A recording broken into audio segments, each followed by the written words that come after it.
The scream tore through the darkness like a knife. Lyra slammed her shoulder against the bathroom door, the wood shuddering but refusing to give. Inside, Milo's sobs had turned to gasping hiccups. The power had been out for 20 minutes. 20 minutes of her 4-year-old trapped in pitch-black silence behind a jammed lock. "Mommy's here, baby," her voice cracked. She was a terrible mother. What kind of parent couldn't even open a door? Then, sirens. Red and white lights sliced through the rain-streaked windows. The front door burst open. A beam of light cut through the hallway, followed by boots and a man carrying an axe. His voice was low, steady, cutting through panic. "Ma'am, step back."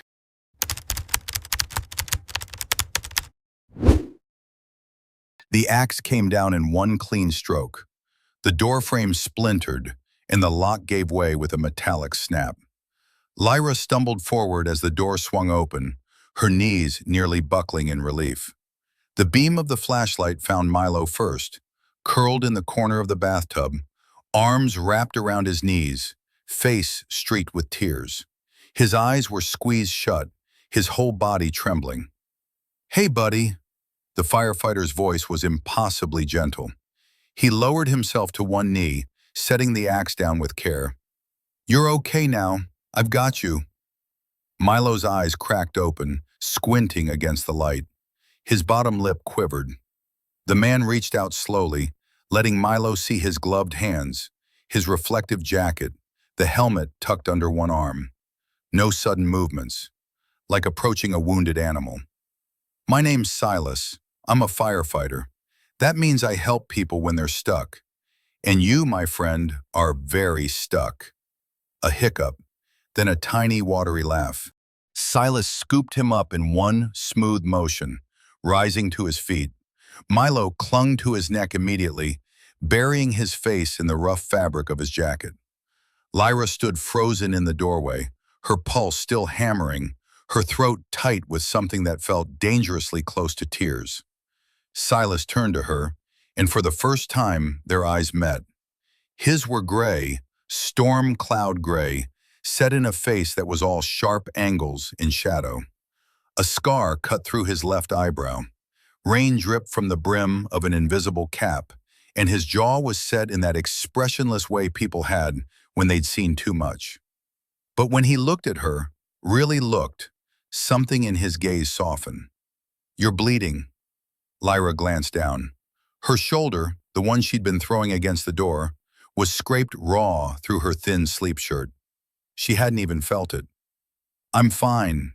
Her voice came out hoarse. She reached for Milo, but Silas didn't hand him over. "Not yet.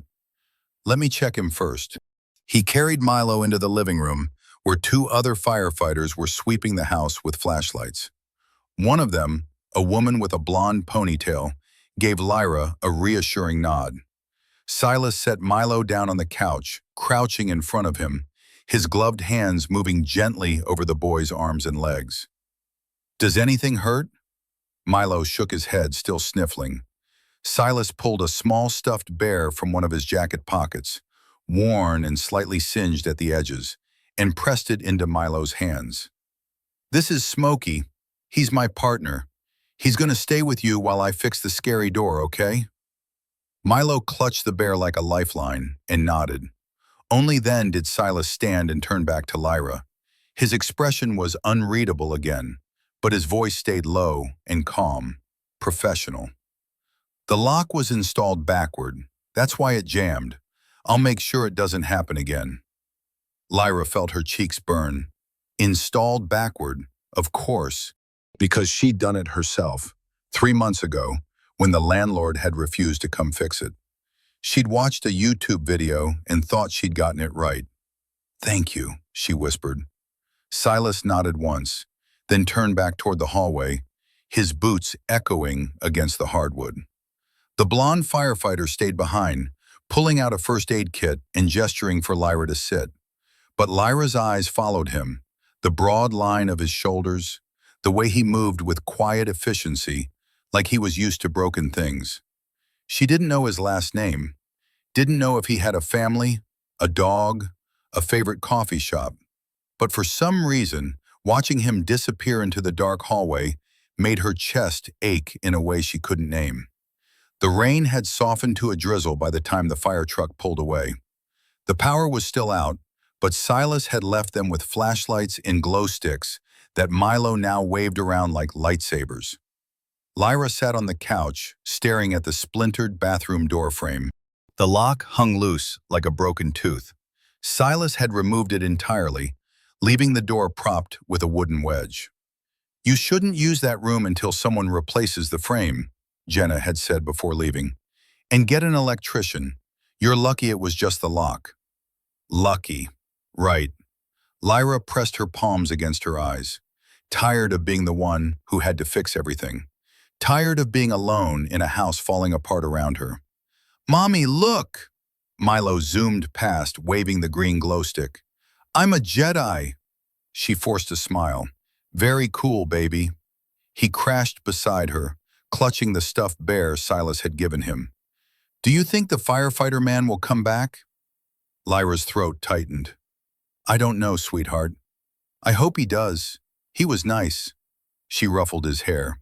"Yeah, he was." Minutes later, she tucked him into bed.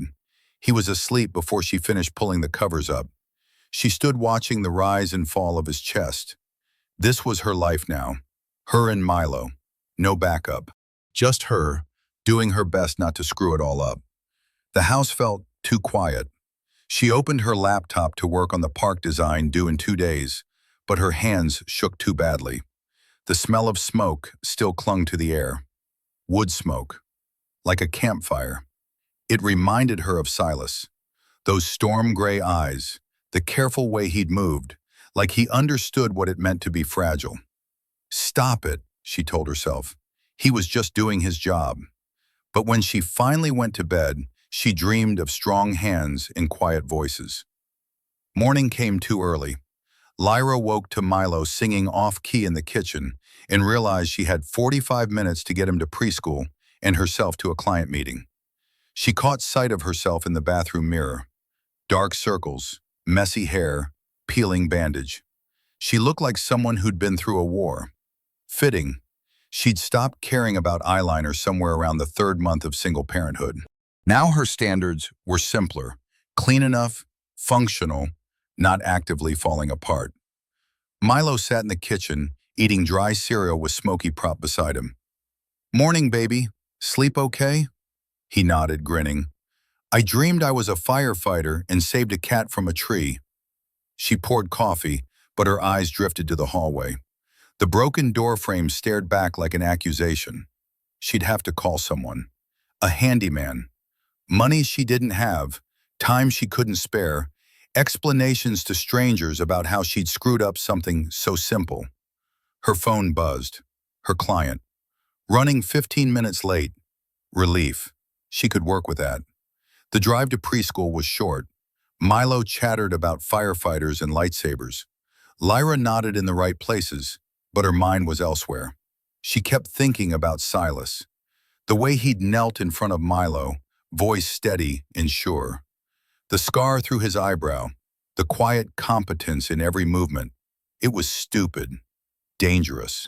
She didn't have room for distractions, especially not the kind that came with axes and adrenaline. She needed stability, someone who would show up and stay. But God, for just a moment, she'd wanted to believe someone like that could exist. She pulled into the preschool lot. Milo ran toward the playground, Smokey clutched tight. He deserved better than this. Better than a mother who couldn't keep him safe. Better than a father who'd walked out when he was 6 weeks old. She took a breath, squared her shoulders, headed back to the car. She had a meeting, a park to design, a life to keep stitched together, one thread at a time. The broken door could wait. 3 days later, Silas stood in the parking lot of Station 12, staring at the incident report on his tablet. He'd reviewed it twice already, but something about it kept nagging at him. 1447 Maple Street, single-family residence, faulty lock mechanism, no structural damage, no injuries. Case closed. Except it wasn't closed, not for him. He scrolled down to the address notes, the ones the dispatcher had flagged during the call. High-risk zone, aging infrastructure, multiple single-parent households, limited code enforcement. The house was in a neighborhood the department kept on a watch list.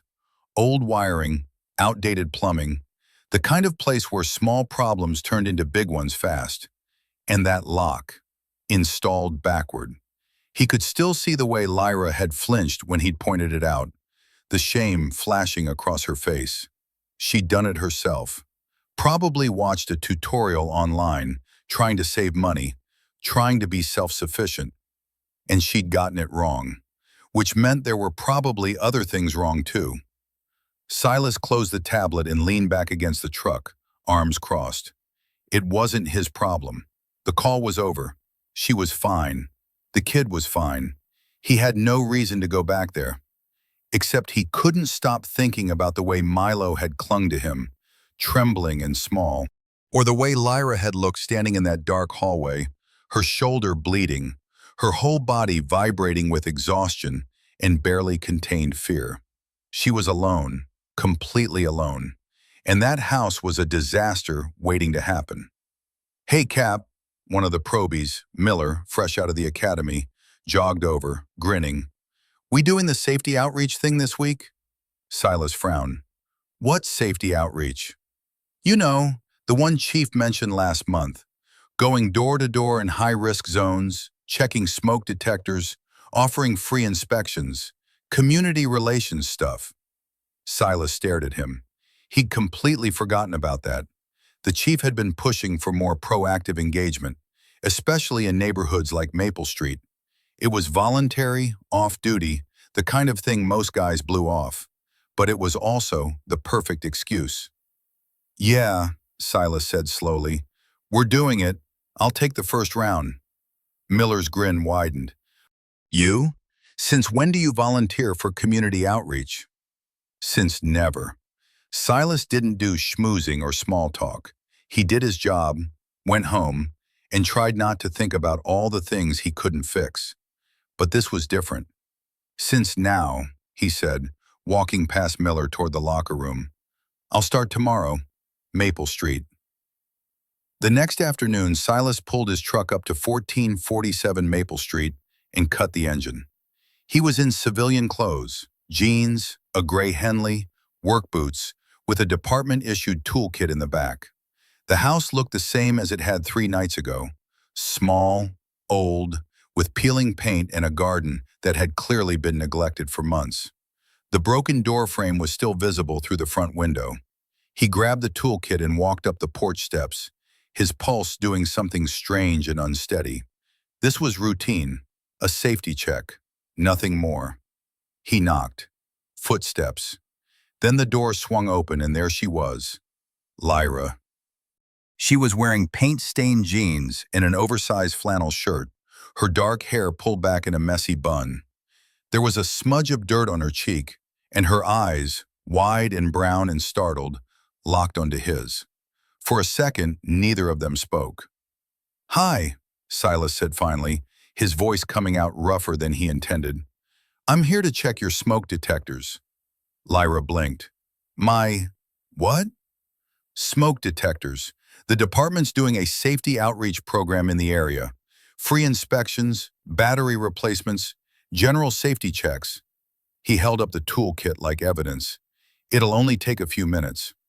She stared at him, clearly trying to decide if this was real or if he'd lost his mind. "You came all the way out here to check my smoke detectors?" "Among other things." His eyes flicked to the broken doorframe. "I also noticed your bathroom door's still busted." Her cheeks flushed. "I've been meaning to call someone." "Don't bother. I'll fix it." "You don't have to." "I know." There was a long pause. Somewhere inside the house, a cartoon played on low volume. Lyra shifted her weight, her arms crossed over her chest, and for a moment Silas thought she might actually turn him away. Then she sighed and stepped back, opening the door wider. "Fine, but I'm making you coffee. It's the least I can do." Silas nodded and stepped inside, the smell of old wood and something sweet, cinnamon maybe, washing over him. The house was small but clean, cluttered in the way homes with kids always were. Toys in the corners, drawings taped to the fridge, a pair of tiny shoes kicked off by the door. It felt lived in, loved, and deeply, achingly fragile. He set the toolkit down and got to work. "So you just decided to show up at my house? On your day off? To fix things?" Lyra stood in the kitchen doorway, arms crossed, watching Silas test the smoke detector in the hallway. He'd already replaced the batteries in 3 others, checked the breaker box, and was now inspecting the bathroom door hinge with the kind of focused intensity usually reserved for defusing bombs. He didn't look up. That's the job. The job is putting out fires, not playing handyman for random people you rescued once. Now he looked up. His gray eyes met hers, and there was something in them, something guarded and unreadable, that made her pulse skip. "You're not random." The words hung in the air between them. Lyra felt heat creep up her neck. "I just mean," Silas straightened, wiping his hands on his jeans. "You've got a kid, and this house is a code violation waiting to happen. It's not safe." "I know it's not safe," Lyra snapped, her voice sharper than she intended. "I know the wiring's old and the plumbing's a mess and the landlord doesn't give a damn, but I can't afford to move, and I can't afford to fix it, so I'm doing the best I can." Silas was quiet for a moment. Then he set down the screwdriver and walked toward her, stopping just a foot away. He was tall, taller than she'd realized, and standing this close, she could see the faint lines around his eyes, the way his jaw tensed when he was thinking. "I'm not judging you," he said quietly. "I'm trying to help." "Why?" The question came out before she could stop it, raw and small and far too vulnerable. Silas's expression shifted. Something in his eyes softened, just for a second, before he looked away. "Because I can." It was such a simple answer, and yet it hit her harder than she expected. She let out a shaky breath and uncrossed her arms. "Sorry, I didn't mean to snap at you. I'm not used to people showing up." "I noticed." There was no judgment in his tone, just observation, like he was reading a map and filing away the details. From the living room came the sound of Milo giggling at the TV. Lyra glanced over her shoulder, then back at Silas. "Coffee?" she asked again, her voice gentler this time. "Sure."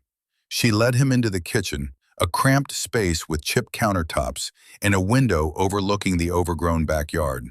The coffee pot was ancient, the kind with a glass carafe and a single cracked button, but it worked. She poured 2 mugs and handed him one. "Milk? Sugar?" "Black's fine." Of course it was. They stood there in silence for a moment, sipping coffee, the air between them settling into something almost comfortable. Lyra watched him out of the corner of her eye. He moved with a kind of stillness that suggested he was always listening, always aware, like he was used to emergencies. "How long have you been a firefighter?" she asked. 12 years. "Do you like it?" He paused, considering the question like it was a trap. "It's what I'm good at." Not the same thing, she thought, but she didn't push. "Mommy!" Milo's voice rang out from the living room. "Can Smokey have a snack?" Lyra smiled despite herself. "Smokey doesn't eat, baby. He's a stuffed bear." "But he's hungry." She glanced at Silas, who was fighting what might have been a smile. The scar through his eyebrow made it hard to tell. "You gave him that bear," she said. "Do firefighters usually carry stuffed animals around?" "Only the smart ones." This time she did see the smile. Small, fleeting, but real. Milo appeared in the doorway, clutching Smokey by one worn paw. His eyes went wide when he saw Silas. "You came back!" He ran forward, nearly tripping over his own feet. "Did you bring the fire truck?" "Not today, buddy. I'm here to fix your door so it doesn't get stuck again." Milo's face lit up. "Can I help?" Silas glanced at Lyra, one eyebrow raised in silent question. She nodded. "Sure," Silas said, crouching down to Milo's level. but you have to follow the rules. Rule number 1, always listen to the captain. That's me. Rule number 2, safety first. No touching sharp things. Got it? Milo nodded so hard his whole body shook. Got it. Silas stood and ruffled his hair, an easy, natural gesture that made Lyra's chest tighten. Then he turned back to the hallway, Milo trailing after him like a shadow, chattering away about fire trucks and Jedi bears and whether firefighters could fly. Lyra stayed in the kitchen, gripping her coffee mug, watching them disappear around the corner. And for the first time in a very long time, the house didn't feel quite so empty. The late afternoon light slanted through the kitchen window, turning everything gold. Lyra sat at the table, her laptop open to the park design that was due tomorrow, but her eyes kept drifting toward the hallway. She could hear them. Silas's low, steady voice giving instructions, Milo's higher, breathless chatter, the occasional sound of a hammer or the scrape of wood against wood. It had been over an hour. She should probably check on them, make sure Milo wasn't driving Silas insane. But there was something about the rhythm of their conversation, the easy back and forth, the way Silas seemed to actually listen, that kept her rooted in place. Finally, footsteps. Milo came running into the kitchen, his face flushed with pride. "Mommy, I helped! I held the screws!" "Did you?" She pulled him into her lap, kissing the top of his head. "You're basically a professional now." Silas said I was a good assistant. Silas is right. The man himself appeared in the doorway, wiping his hands on a rag. There was sawdust on his shirt and a faint sheen of sweat on his forehead, but he looked satisfied, like he'd accomplished something that mattered. "All set," he said. "New lock, reinforced hinge, and I adjusted the frame so it won't stick anymore." Lyra stood, setting Milo down. "How much do I owe you?" "Nothing." "Silas, it's part of the outreach program. Department covers materials." She knew he was lying, or at least stretching the truth, but the stubborn set of his jaw told her arguing would be pointless. "Then at least stay for dinner." The words were out before she could second-guess them. Silas blinked, clearly caught off guard. "You don't have to." "I know, but I want to." She crossed her arms, mirroring his earlier stance. "You spent your day off fixing my house. The least I can do is feed you." He hesitated. She could see the conflict playing out behind his eyes, the instinct to say no, to keep his distance, warring with something else, something softer. "Okay," he said finally, "but only if I get to help cook." They made pasta. It was Milo's favorite, bow tie noodles with butter and Parmesan, and Lyra had planned to jazz it up with some chicken and vegetables. Silas took over the chicken without being asked, seasoning it with the kind of precision that suggested he'd done this before. "You cook a lot?" she asked, tearing lettuce for a salad. "I live alone. It's either cook or eat takeout every night." "Do you like living alone?" He paused, the knife hovering over the cutting board. "It's simpler." Not the same as liking it, she thought, but again she didn't push. Milo sat at the table, coloring a picture of a fire truck with Smokey propped up beside him. Every few minutes he'd ask Silas a question. "Do firefighters have bedtimes? Can fire trucks go underwater? What's your favorite dinosaur?" And Silas would answer with the kind of deadpan seriousness that made Lyra bite back a smile. By the time the food was ready, the kitchen smelled like garlic and butter, and the tension from earlier had dissolved into something easy, comfortable. They ate together at the small table, Milo telling a very long, very detailed story about a dragon who was also a firefighter. Silas listened like it was the most important thing he'd ever heard. Lyra watched them, her chest aching in a way that was both painful and sweet. This right here, was what Milo had been missing. Not a father, exactly, but someone, a presence, a steady hand. And for her, she'd forgotten what it felt like to have someone in her corner. Someone who showed up and stayed, even when it was inconvenient. "This is really good," Silas said, glancing at her. "The chicken. You made the chicken. The idea was yours. She laughed, actually laughed. It startled her how good it felt. After dinner, Silas helped clear the table while Milo ran off to brush his teeth. Lyra stood at the sink, rinsing plates, hyper-aware of Silas beside her, drying them with a dish towel. "Thank you," she said quietly, "for all of this. You didn't have to." "I know. So why did you?" He was quiet for a long moment. Then he set down the towel and turned to face her, his gray eyes searching hers. "Because when I walked into your house the other night, I saw someone who was trying to hold everything together by herself. And I know what that looks like. I know how exhausting it is." He paused. "I just wanted to make it a little easier, if I could." Lyra's throat tightened. She wanted to say something, "Thank you," or "You're a good person," or "Please don't leave." But the words got stuck somewhere between her heart and her mouth. Instead, she just nodded. Silas picked up the towel again, and they finished the dishes in silence. When Milo came back demanding a bedtime story, Silas glanced at the clock and stood. "I should go." "Yeah, of course." He grabbed his toolkit from the hallway, and Lyra walked him to the door. Milo hugged his legs, thanking him for fixing the door and teaching him about screws. Silas crouched down, his expression soft in a way that made Lyra's chest hurt. "You did good today, buddy. Keep practicing. Maybe you'll be a firefighter when you grow up. Or a Jedi. Or both." Milo grinned and ran off, leaving them alone. Silas straightened, his hand on the doorknob. For a moment, Lyra thought he might say something else, something important, but he just nodded, his jaw tight, and stepped out into the twilight. She stood in the doorway watching him climb into his truck, watching the taillights disappear down the street. And when she finally closed the door, the house felt colder than it had in weeks. Station 12's kitchen was full of the usual chaos. Coffee brewing, somebody's burnt toast smoking in the toaster, and Miller arguing with Jenna about whether pineapple belonged on pizza. Silas sat at the table, nursing his second cup of coffee, trying to focus on the maintenance checklist in front of him.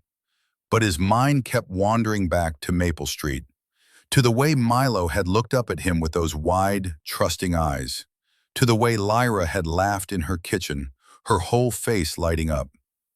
"Hey, Cap." Miller slid into the chair across from him, grinning like an idiot. "Heard you did a house call yesterday. How'd the outreach thing go?" Silas didn't look up. "Fine." "Fine? That's it? Come on, man. Details." Jenna leaned against the counter, smirking. "I heard it was the same house from the lockout call last week, the one with the cute single mom." Silas's jaw tightened. "She's a resident in a high-risk zone. That's all." "Uh-huh." Miller's grin widened. "And you just happened to spend your entire day off there? Doing what, exactly?" "Fixing a door, checking smoke detectors." "Playing house," Jenna said, barely suppressing a laugh. Miller leaned forward, elbows on the table. "Dude, you never do outreach. You hate outreach. And now you're making house calls to single moms? What's going on?" "Nothing's going on." "Bullshit." Silas finally looked up, his expression flat. "Drop it, Miller." The younger man raised his hands in surrender, but the smirk didn't fade. All right, I'm just saying, it's weird, that's all." The radio crackled to life, saving Silas from having to respond. Dispatch calling for a medical assist 2 blocks away. The team moved immediately, grabbing gear, piling into the rig. Silas welcomed the distraction. But later, after the call, a minor kitchen fire, no injuries, Chief Rourke pulled him aside in the apparatus bay. "Got a minute, Harding?" Silas nodded, wiping grease from his hands. The chief was a broad, silver-haired man in his late 50s, with a reputation for being fair, but tough. He didn't waste time on small talk. "I heard you volunteered for the community outreach program." "Yes, sir." "Good. We need more of that. Builds trust." Rourke paused, his eyes sharp. "I also heard you've been spending time on Maple Street." Silas kept his expression neutral. Just following up on a high-risk residence. Right, Rourke crossed his arms. Look, I'm not going to tell you how to do your job, but you've got something else you need to be thinking about. The Hotshot transfer. It's been approved. They want you out there in 3 weeks. 3 weeks. The words hit him like a punch to the gut. Silas had applied for the Wildfire Hotshot unit 6 months ago. Elite firefighters who parachuted into remote wilderness to fight massive, unpredictable wildfires.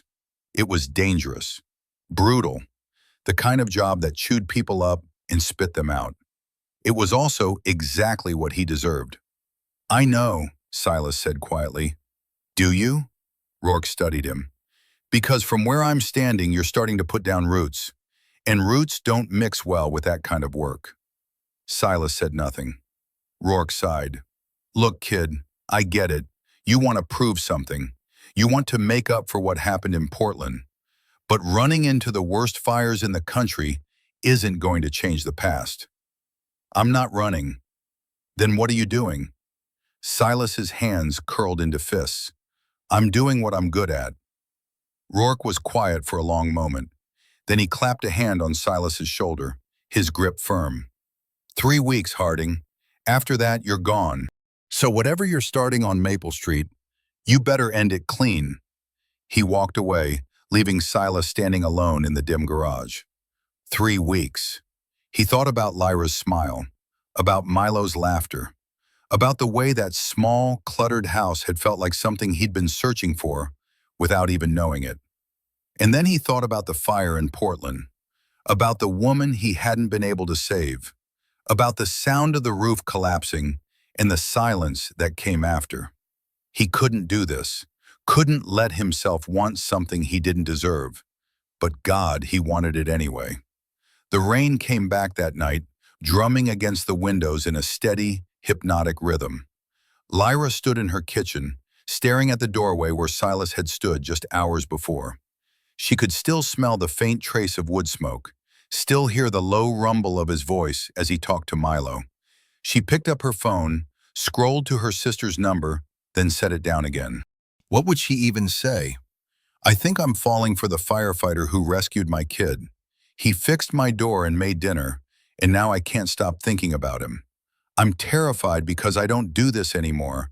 I don't let people in. Her phone buzzed. A text. Unknown number. It's Silas. Jenna gave me your number. Just wanted to make sure the door's holding up. Her heart did something stupid and fluttery. She typed back quickly. Lyra, it's perfect. Thank you again. 3 dots appeared, disappeared, appeared again. Silas. Good. Let me know if you need anything else. She stared at the message, her thumb hovering over the keyboard. She should say goodnight. Keep it professional. Safe. Instead, she typed, Actually, the back gate's been sticking. If you're ever in the neighborhood again, send. The 3 dots came back immediately. Silas. I can stop by this weekend. Saturday afternoon? Lyra's pulse quickened. Lyra. That works. I'll make lunch. Silas. You don't have to. Lyra. I want to. A long pause. Then, okay, see you Saturday. She set the phone down, her hands trembling slightly. This was dangerous. She knew it was dangerous. He was a firefighter. He ran into burning buildings for a living. He probably had a dozen women chasing him. And she was a single mom with a broken house and a kid who needed stability, not some adrenaline junkie who'd get bored and leave. But when she closed her eyes, all she could see was the way he'd looked at her in the kitchen, the way he'd crouched down to Milo's level, patient and kind, the way he'd dried dishes beside her like it was the most natural thing in the world. She wanted to believe, just for a moment, that maybe, just maybe, someone could stay. Saturday came wrapped in pale sunlight. Lyra had spent the morning cleaning. Milo helped by piling all his trucks into a fire station. At 2 p.m., Silas's truck pulled into the driveway. Milo sprinted for the door. He's here! Silas climbed out wearing faded jeans and a black t-shirt. He had a toolbox and something tucked under his arm. Hey, he said, his eyes finding hers. Hey, Milo launched himself at Silas's legs. The man lifted him easily. Guess what? I built a fire station. I'm gonna need a full tour later. He set Milo down and held out the thing under his arm, a small potted plant. Lavender. For the garden. Noticed yours was overgrown. Lyra took the plant, throat tight. That's really sweet. He shrugged. It's nothing. But it wasn't nothing. They spent the afternoon in the backyard.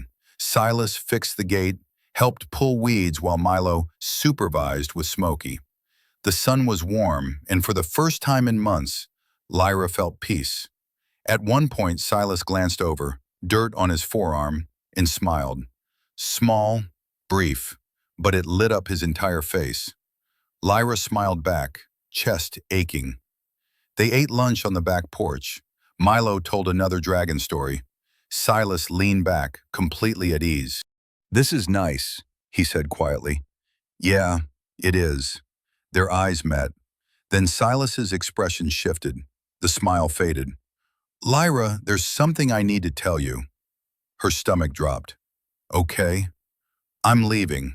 In 3 weeks, Hotshot unit, wildfire crew, out of state. The words landed like stones. Oh. It's something I applied for months ago. Before, he gestured between them. Before this. Right, she forced a smile. That's great. Congratulations. Lyra. No, really, it sounds amazing. I shouldn't have come back here. I knew I was leaving, but I couldn't stay away. Milo called from the yard. Silas waved and turned back. I'm sorry, he said, voice rough. Lyra stood, hands shaking. You don't owe me anything. We're just friends, right? He stood too, close enough she could feel his heat. Are we? She didn't answer. For a moment, she thought he might kiss her. Instead, he stepped back, expression shuddered. I should go. Yeah. He said goodbye to Milo, grabbed his toolbox. Lyra walked him to the truck. Silas paused at the door, not looking at her. I meant it. I am sorry. He drove away. Lyra stood in the driveway, lavender plant in her hands, feeling like she just lost something she'd never had the chance to keep. Lyra told herself it was fine, that she was fine.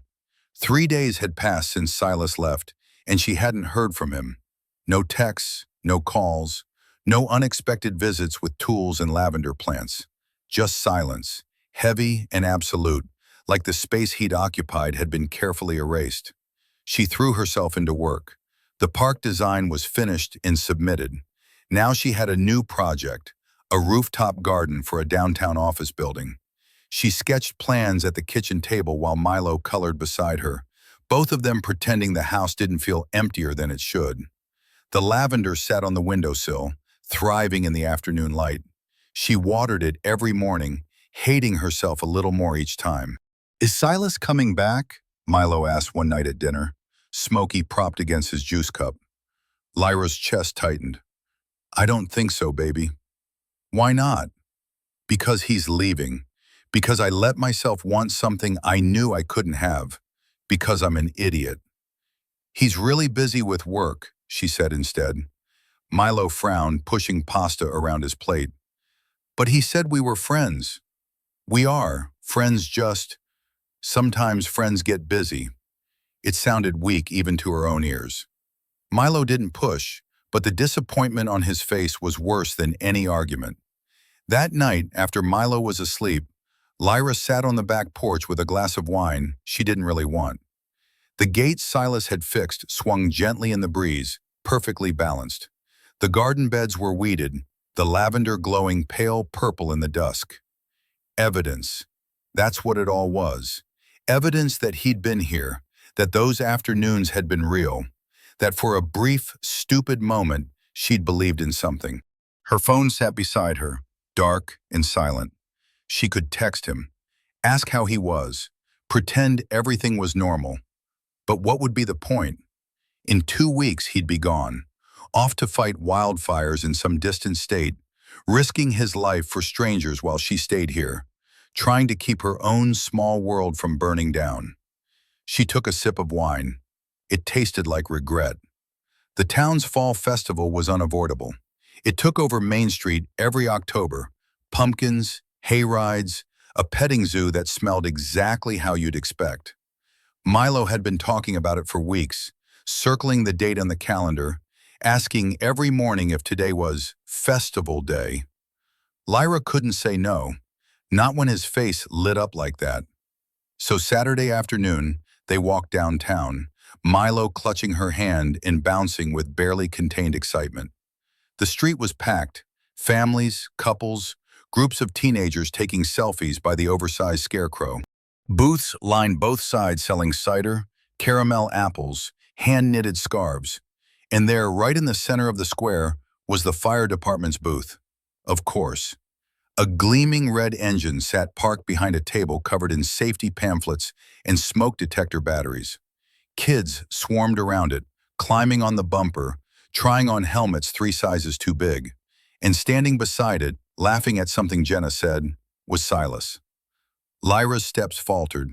He looked the same, jeans, department t-shirt, that quiet, watchful way he held himself. But there was something different too.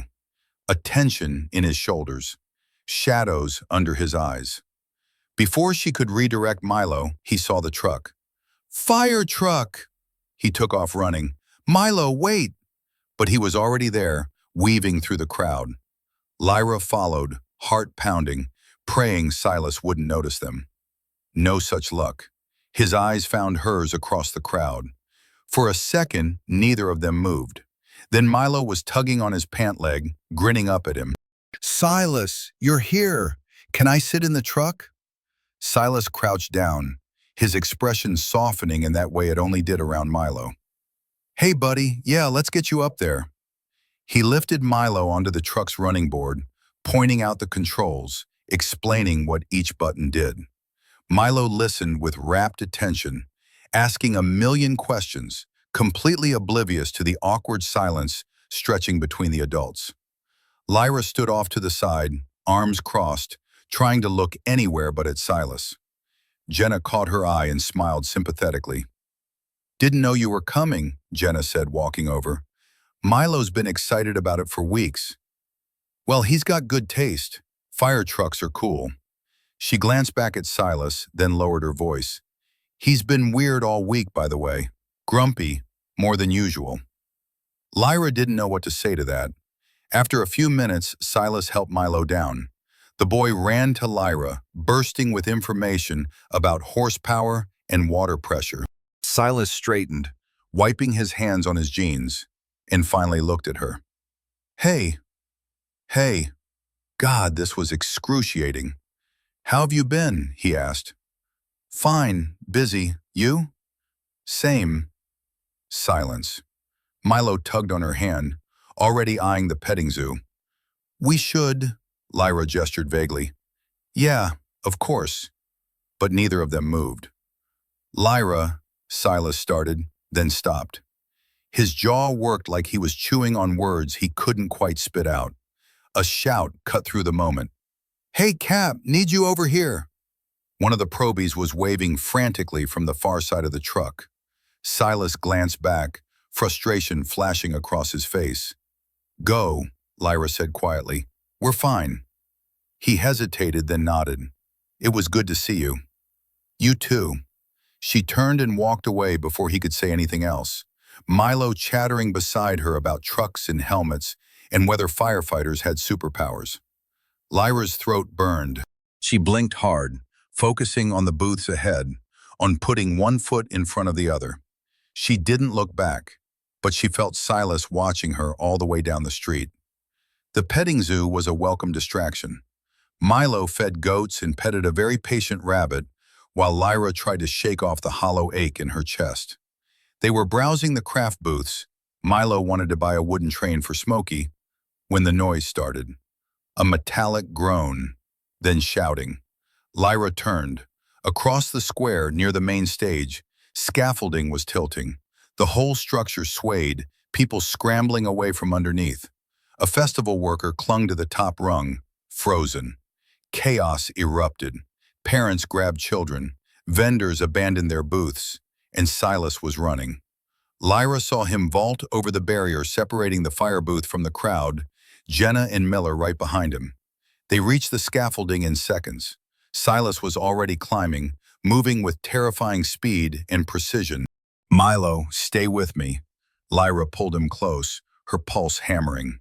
The worker at the top was panicking, his weight shifting the already unstable structure. Silas shouted something, calm, commanding, and the man stilled. The scaffolding groaned again, metal scraping metal. People held their breath. Silas reached the top, wrapped an arm around the worker and started down. Slow, controlled, like he had all the time in the world, even though the whole thing could collapse any second. They were 3 rungs from the bottom when the scaffolding gave a violent lurch. Lyra's heart stopped. Silas twisted, shielding the worker with his body as they dropped the final few feet. They hit the ground hard. The scaffolding swayed but held. Miller and Jenna pulled them clear. The crowd exhaled in a collective rush. Applause broke out, scattered at first, then louder. Lyra couldn't move, couldn't breathe. Silas stood, brushing dirt off his jeans, checking on the worker. He was fine. Of course he was fine. He'd done this 1,000 times. But Lyra's hands were shaking. Her vision blurred at the edges. That could have been him, crushed, broken, gone. And in 2 weeks he'd be doing worse, running into wildfires, jumping out of planes, risking everything. She couldn't do this, couldn't watch someone No, she didn't care about him. She wouldn't let herself. "Mommy?" Milo tugged her hand. "You're squeezing too hard." She let go, flexing her fingers. "Sorry, baby." The crowd dispersed. Festival organizers swarmed the scaffolding. Silas stood with the rescued worker, talking to a police officer, gesturing at the structure. Then his eyes found hers through the crowd.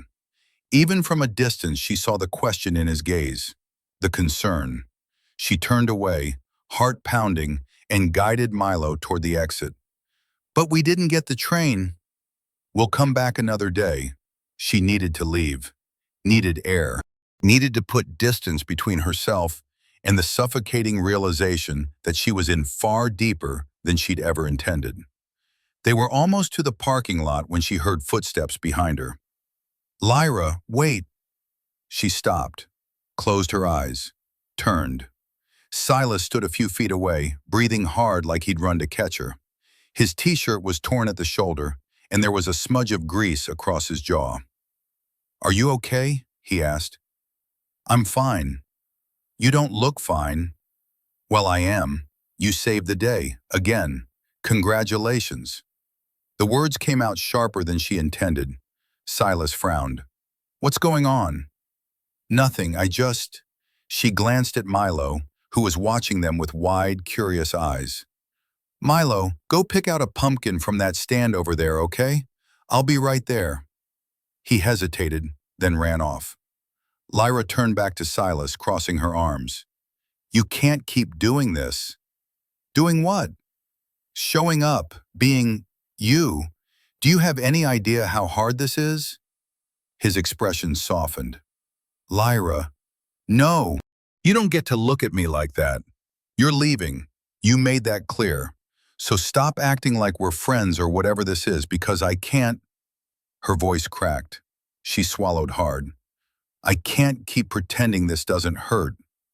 Silas took a step closer. "I never wanted to hurt you. But you are. You did. And you're going to keep doing it as long as you keep showing up here, fixing things, being kind to my son, making me believe." She stopped herself.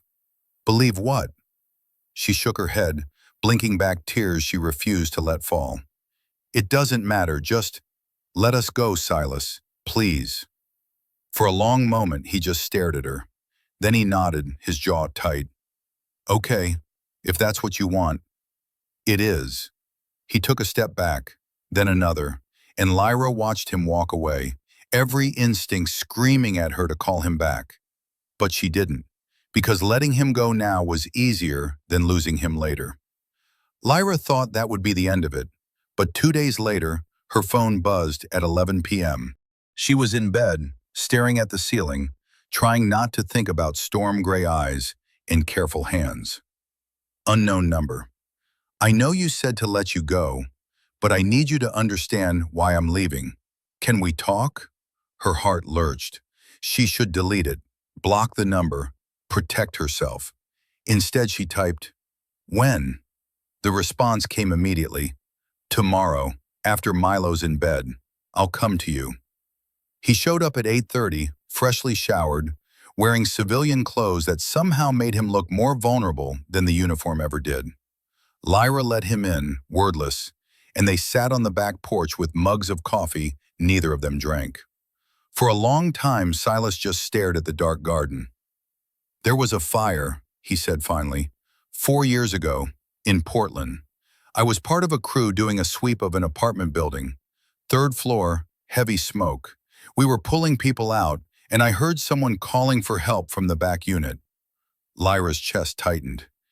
She wanted to tell him he didn't have to do this, but the words wouldn't come. "My captain told me to fall back. The ceiling was compromised, but I could hear her, this woman, screaming, so I went in anyway." His hands curled around the mug. "I got to her, tried to get her out, but the roof came down. She didn't make it." "Silas, I made it out with a concussion and second-degree burns. She died because I was too slow, too stupid to listen." "That's not, it is." He finally looked at her, and the pain in his eyes nearly broke her. "I've been trying to make up for it ever since, taking every dangerous call, volunteering for the worst shifts, applying for hotshot units because if I can save people in the most extreme conditions, maybe I can prove I'm not—" He stopped, jaw clenched. "Not what?" "A failure." The word hung in the air between them. Lyra set down her mug and turned to face him fully. "You're not a failure, Silas. You save people. That's what you do." "I didn't save her." "You can't save everyone. That's not how this works." "Then what's the point?" His voice cracked. "What's the point of any of this if I can't—" "The point is you keep showing up. You keep trying. You saved that worker at the festival. You saved Milo. You've probably saved dozens of people I don't even know about." She reached out, hesitated, then touched his hand. "You're not a failure. You're just human." He stared at their hands, his larger one trembling slightly under hers. "I don't know how to be anything else," he whispered. "I don't know how to stop running toward the fire." "I'm not asking you to stop. I'm asking you to consider that maybe you deserve to be saved too." His eyes met hers, raw and searching. "I don't know how to do that." "Then learn. Stay. Let someone help you for once." "I can't. The transfer. You can refuse it." "Lyra, I know it's not that simple. I know you have your reasons. But you ask me to understand why you're leaving, and I do." "I get it." She squeezed his hand. "But I need you to understand why I can't watch you go. Because I care about you, Silas. And watching you risk your life chasing ghosts would destroy me." His breath hitched. For a moment she thought he might pull away. Instead, he turned his hand over, lacing his fingers through hers. "I care about you too," he said quietly. "More than I should. More than I know what to do with." "Then don't leave." "I have to. I already accepted." "You don't have to do anything. This isn't about honor or duty. This is about fear. You're afraid that if you stay, you'll fail again." "But Silas," she leaned closer, her voice fierce, "staying isn't failing. Leaving is." He closed his eyes, his grip on her hand tightening. "I don't know if I can." "Then figure it out, because I'm not asking for forever. I'm asking for a chance." They sat there in the dark, hands linked, the weight of everything unsaid pressing down on them. Finally, Silas opened his eyes. "I need time." "How much time?" "I don't know, a few days. I need to think." It wasn't a yes, but it wasn't a no either. Lyra nodded. "Okay, but Silas, don't think too long. He stood, reluctantly releasing her hand. She walked him to the door, and this time when he left, it didn't feel quite so final. This time, there was hope. Silas didn't call for 3 days. Lyra threw herself into Milo's routine. Preschool drop-offs, grocery runs, bedtime stories. She watered the lavender. She finished the rooftop garden design. She did everything she could to avoid checking her phone every 5 minutes. On the fourth day, he texted, "Can we talk? In person." Her hands shook as she typed back, "When? Tonight, 7 p.m. Your place?" Milo was already fed and playing quietly when Silas knocked. Lyra opened the door, her heart in her throat. He looked exhausted, shadows under his eyes, hair disheveled like he'd been running his hands through it. "Hey," he said. "Hey." They stood there awkwardly until Milo's voice rang out. "Silas!" The tension broke. Silas stepped inside, scooped Milo up, and listened patiently to a very detailed explanation of the block tower he'd built. Lyra watched from the doorway, chest tight. After Milo went to bed, they sat in the living room. Silas perched on the edge of the couch, elbows on his knees. "I talked to the chief," he said, "about the transfer." Lyra's breath caught. "And?" "He said if I decline, I can't reapply. It's a one-time offer." "What did you tell him?" Silas looked at her, gray eyes steady. "I asked for 2 weeks, to decide." Relief flooded through her. "Okay, that's good, But I need you to understand something," he leaned forward. "If I stay, it's not because I stop wanting to prove myself.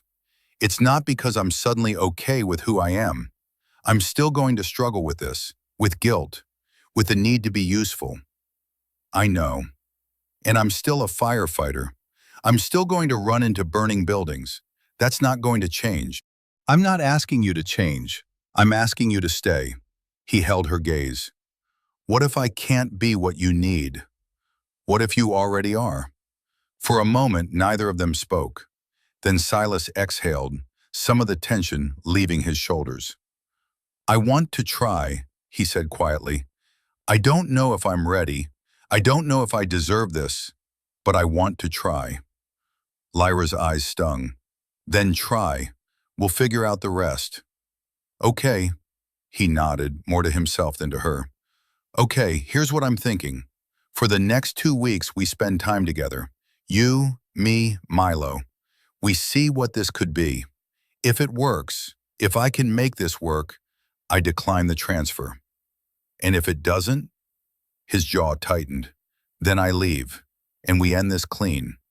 It wasn't perfect, but it was more than she'd hoped for. "Deal," she said. Silas extended his hand, formal and serious. Lyra took it, and instead of shaking, she pulled him closer. Their foreheads touched. Neither of them moved. "Don't break my heart," she whispered. "I'll try not to." It wasn't a promise, but it was enough. The next 2 weeks felt like living in a dream. Silas showed up most evenings after his shift, still in his department t-shirt, smelling faintly of smoke and effort. He helped with dinner. He fixed the leaky faucet in the bathroom.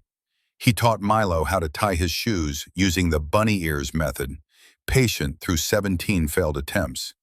And slowly, carefully, he became part of their routine. One Saturday, Silas took Milo to the hardware store to pick out paint for his bedroom. They came back with 3 cans of spaceship blue and a plan to paint a mural of planets on one wall. Lyra stood in the doorway, watching Silas kneel beside Milo, showing him how to use painter's tape.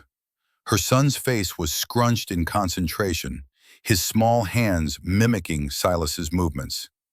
"Like this?" Milo asked. "Perfect. You're a natural." "When I grow up, I'm going to be a firefighter and a painter," Silas smiled. "Why not both?" Later, when Milo was napping and they were cleaning brushes in the sink, Silas glanced at Lyra. "He's a good kid," he said quietly. He's the best thing I've ever done."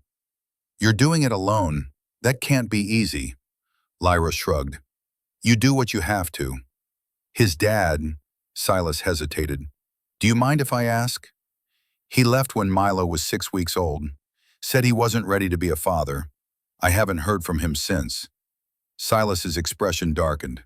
That's awful? Yeah, but it's also ancient history. We're better off without him. Milo deserves better. He does. That's why I'm so careful about who I let into his life. He gets attached easily. And if you leave... She stopped, the unspoken fear hanging between them. Silas set down the brush and turned to face her fully. I'm not going to leave. Not if I can help it. But you don't know that.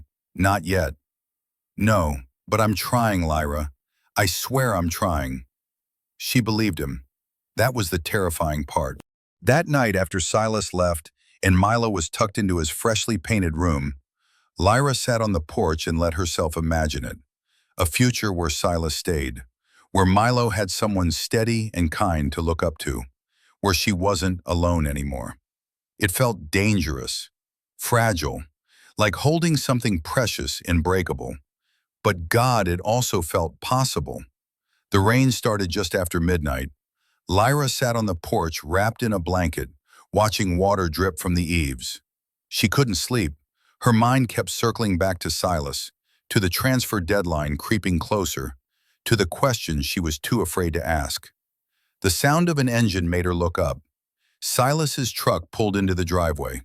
He climbed out, saw her on the porch, and walked over without hesitation. Couldn't sleep either? He asked. Something like that. He sat beside her, close enough that their shoulders touched. For a while, they just listened to the rain. I've been thinking, Silas said finally, about what you said, about deserving to be saved. Lyra waited. I don't think I know how to let people help me. I've spent so long being the one who fixes things that I forgot how to be broken. And I am broken, Lyra. That fire in Portland, it didn't just hurt me physically, it broke something inside me. I know. But being here with you and Milo, his voice caught. It's the first time in 4 years that I've felt like maybe I could be whole again. Like maybe I don't have to keep punishing myself. Lyra's throat tightened. She reached for his hand, lacing their fingers together.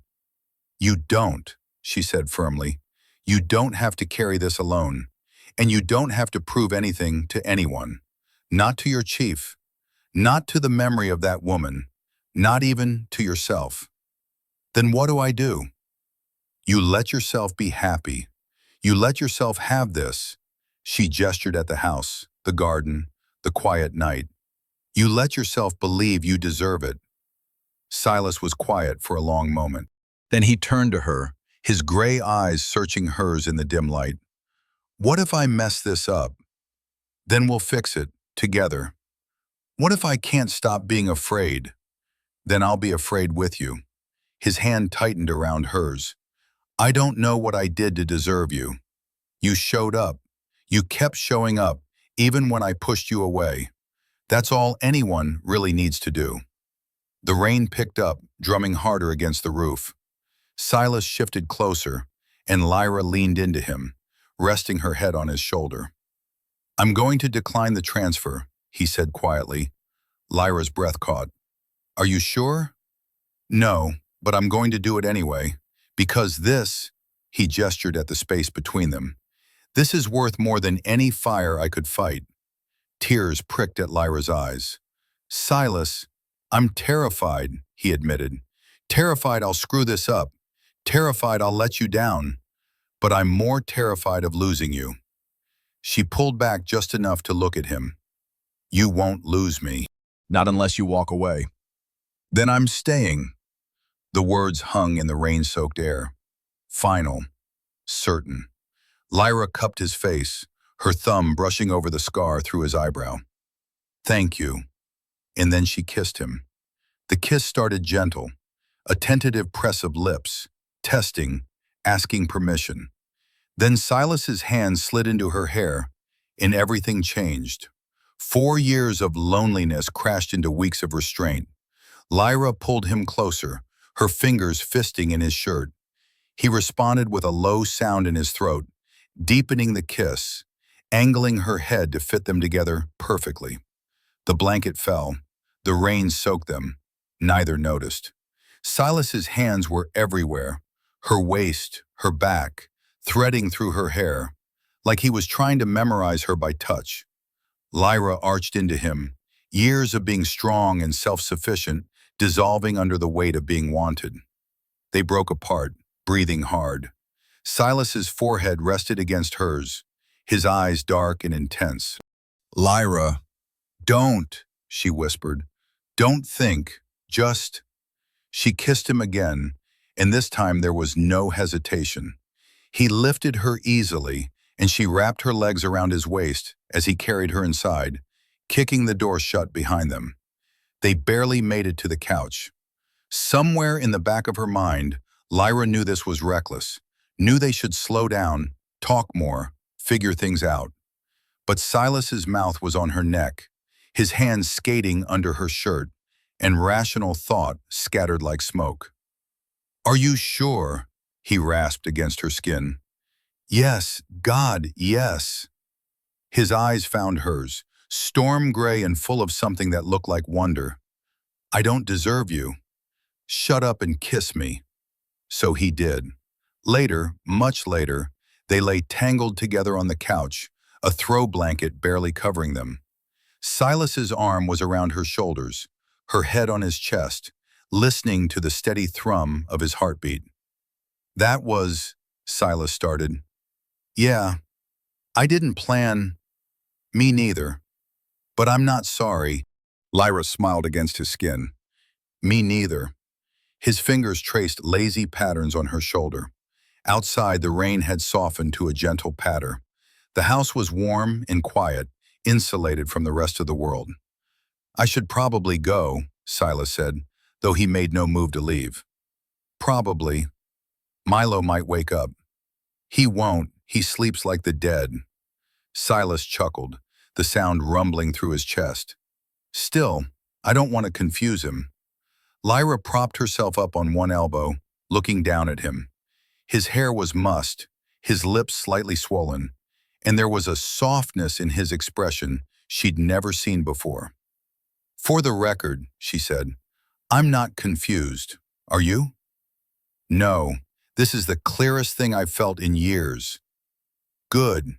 She kissed him once more, soft and lingering. "Then come back tomorrow, and the day after that, and the day after that." "Deal."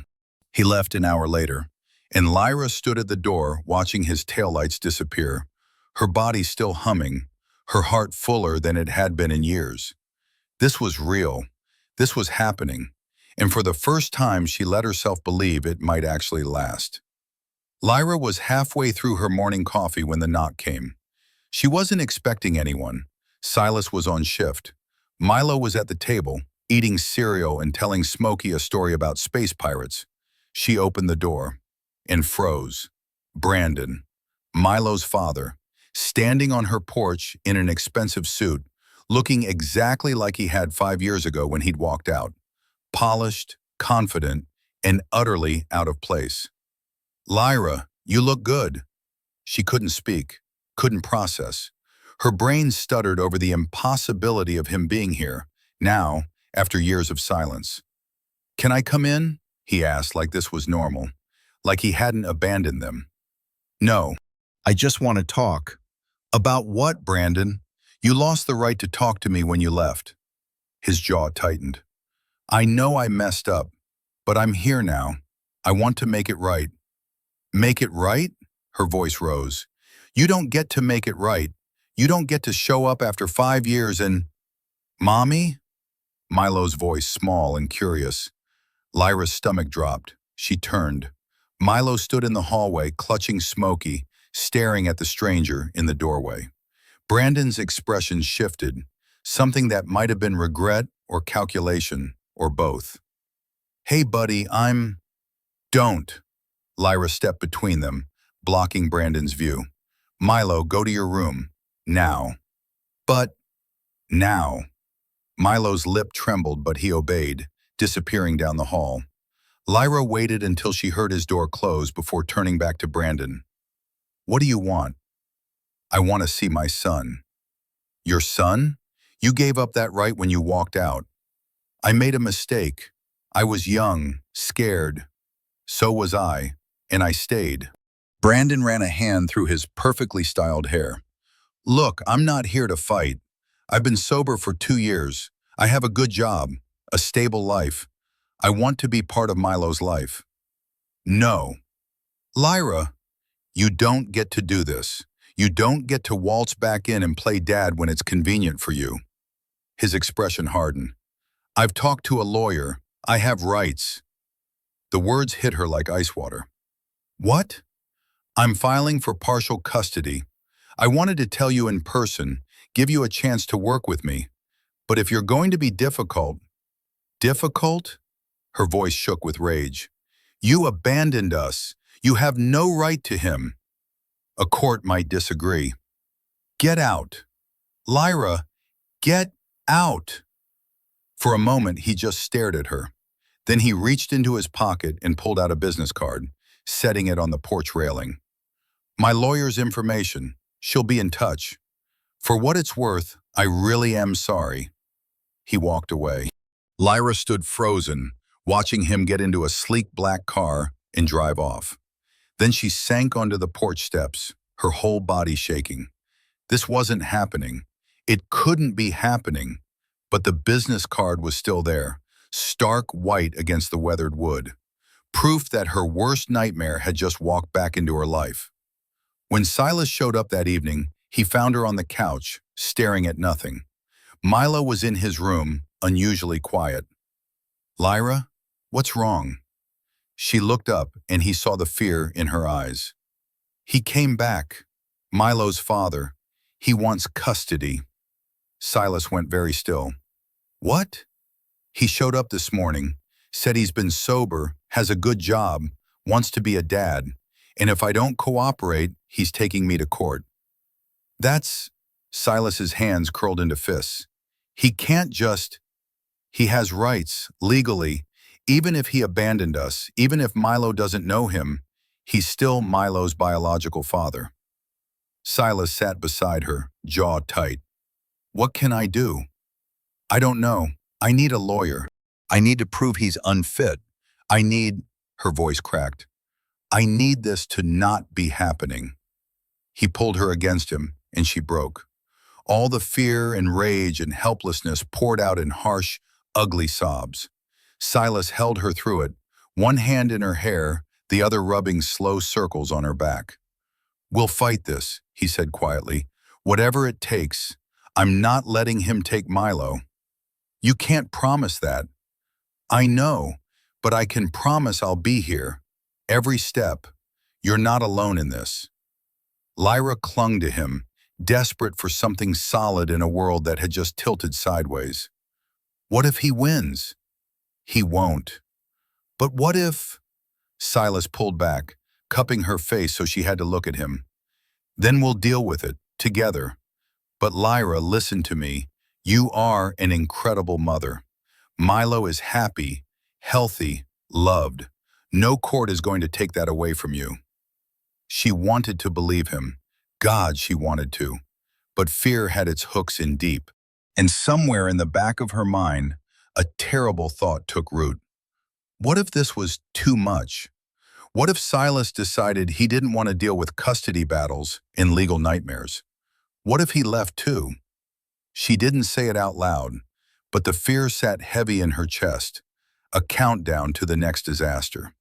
Despite everything, life went on. Silas helped her find a lawyer, a sharp woman named Rachel who specialized in family law. They filed a response to Brandon's petition. Rachel was confident, reassuring, but the court date was still 2 months away. 2 months of waiting, wondering, hoping. In the meantime, Silas did what he did best. He showed up. He came over after shifts, helped with Milo's bedtime routine, held Lyra when the anxiety got too heavy. He painted the planets on Milo's wall, Saturn with careful rings, Jupiter with swirling storms. Milo watched in awe, asking questions about space and firefighting in the same breath. One evening, Silas cooked dinner while Lyra worked on a proposal. Milo sat at the table, coloring a picture of a firefighter, dragon astronaut. Silas? Milo looked up. Are you going to stay forever? The question hung in the air. Lyra's hands stilled on her laptop. Silas set down the spatula and crouched beside Milo's chair. I'm planning on it, buddy. Is that okay with you? Yeah, Milo grinned. You're my best friend, after Smokey. High praise. Milo threw his arms around Silas's neck, and Lyra had to look away before the tears spilled over. Later, after Milo was asleep, they sat on the couch. Silas's arm was around her shoulders, her legs tucked under her. He asked if you're staying forever, Lyra said quietly. I know. What are you going to do when he asks again? Tell him the same thing. Silas kissed the top of her head. I'm not going anywhere.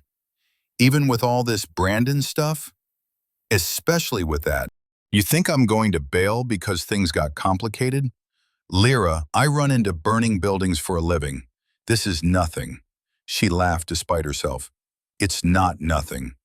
Okay, it's not nothing, but it's not enough to scare me off. She tilted her head back to look at him. You're sure?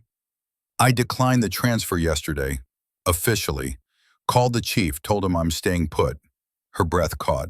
You did? Yeah, this is where I'm supposed to be. Here. With you. With Milo. Fighting whatever comes next. Lyra kissed him. Slow and deep and full of everything she couldn't say. I love you, she whispered against his lips. Silas went very still. Then his arms tightened around her. I love you too, so damn much. And for a brief, perfect moment, everything else fell away. The envelope arrived on a Thursday. Lyra knew what it was before she opened it. Official court letterhead. Brandon's custody petition. A hearing date, 6 weeks away. She sat at the kitchen table, staring at the paper, her coffee going cold beside her. This was real. This was happening. Rachel had warned her it might take time, that Brandon's sudden reappearance didn't automatically grant him rights.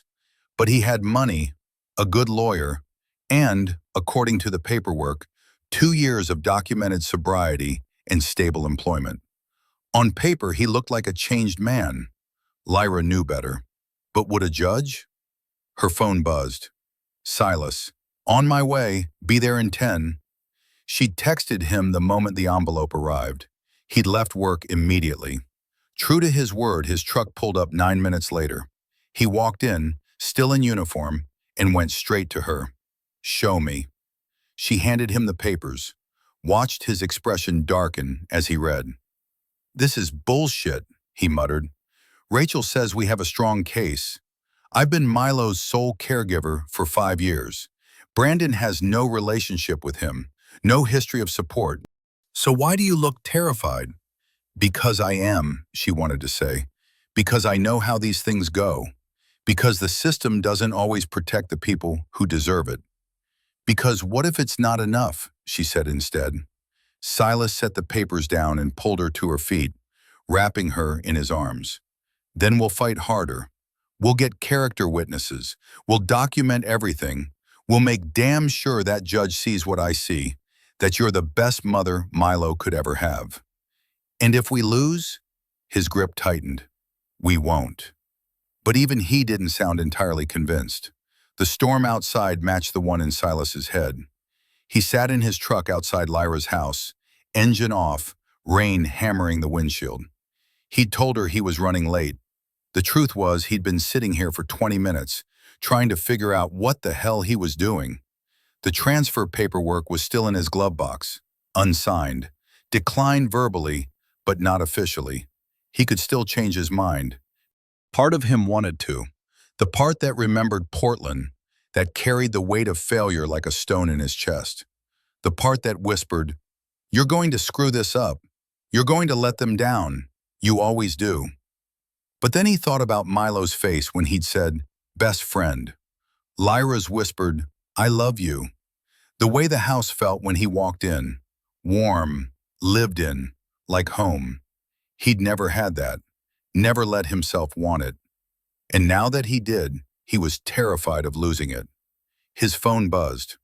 Lyra, you okay? He stared at the message, typed and deleted 3 responses, finally settled on, yeah, be right in. He grabbed the transfer papers from the glove box, got out of the truck, and walked straight to Lyra's recycling bin, tore the envelope in half, then quarters, then eighths, dropped the pieces in. When he walked inside, Lyra was waiting. She took one look at his face and knew. You okay? She asked again, this time in person. Yeah. And for the first time in years, he meant it. I'm exactly where I'm supposed to be. The call came at 2 a.m. Silas's phone lit up on Lyra's nightstand, the harsh buzz jolting them both awake. He grabbed it, squinting at the screen. Harding. Lyra watched his expression change.